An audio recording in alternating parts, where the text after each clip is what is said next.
নোয়াখালীর সুবর্ণচরে এক কলস বিশুদ্ধ খাবার পানির জন্য রীতিমতো হাহাকার শুরু হয়েছে। অবৈধ সেচ পাম্পের কারণে পানির স্তর নিচে নেমে সকল নলকূপ অচল হয়ে গেছে। ফলে প্রচণ্ড দাবদাহে চারপাশে হাঁসফাঁস শুরু হয়েছে। শুক্রবার সকালে সরেজমিনে পূর্ব চরবাটা গ্রামে গিয়ে দেখা যায়, স্থানীয় একটি এনজিওর পানির গাড়ি আসার খবরে শত শত নারী, পুরুষ ও শিশু হুমড়ি খেয়ে পড়ছে।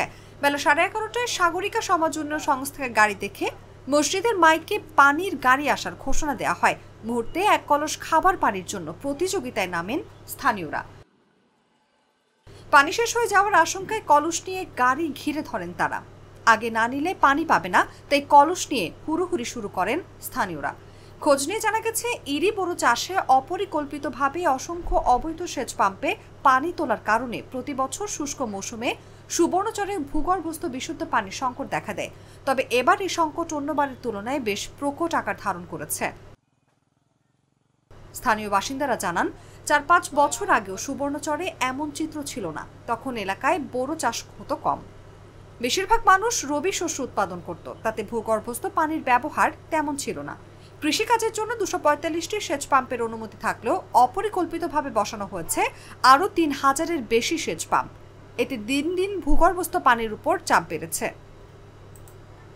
উপজেলা কৃষি কর্মকর্তা মোহাম্মদ হারুনুর রশিদ জাগো নিউজকে বলেন, 2022 সালের পর এবার পানির স্তর বেশি নিচে নেমেছে। শুধু কৃষির কারণে এমন পরিস্থিতি কিনা তা যাচাই করা হচ্ছে। এ নিয়ে রোববার উপজেলায় উচ্চ পর্যায়ের কর্মকর্তাদের বৈঠক অনুষ্ঠিত হবে। জেলা প্রশাসন সূত্র জানায়, সুবর্ণচরের পানির সংকটাপন্ন অবস্থা দেখতে কৃষি সচিব ডক্টর মোহাম্মদ এমদাদুল্লাহ মিয়ান, পানি সম্পদ মন্ত্রণালয়ের সচিব নাজমুল হাসান, স্থানীয় সরকার বিভাগের সচিব রেজাউল মাকসুদ জাহিদি, কৃষি উন্নয়ন কর্পোরেশনের চেয়ারম্যান রুহুল আমিন খান, কৃষি সম্প্রসারণ অধিদপ্তরের মহাপরিচালক সাইফুল আলম সহ সরকারের বিভিন্ন দপ্তরের কর্মকর্তারা নোয়াখালী আসছেন।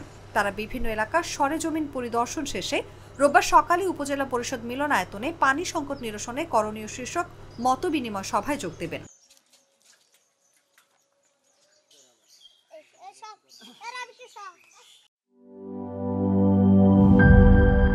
সানবিট সব দিবে সামাল।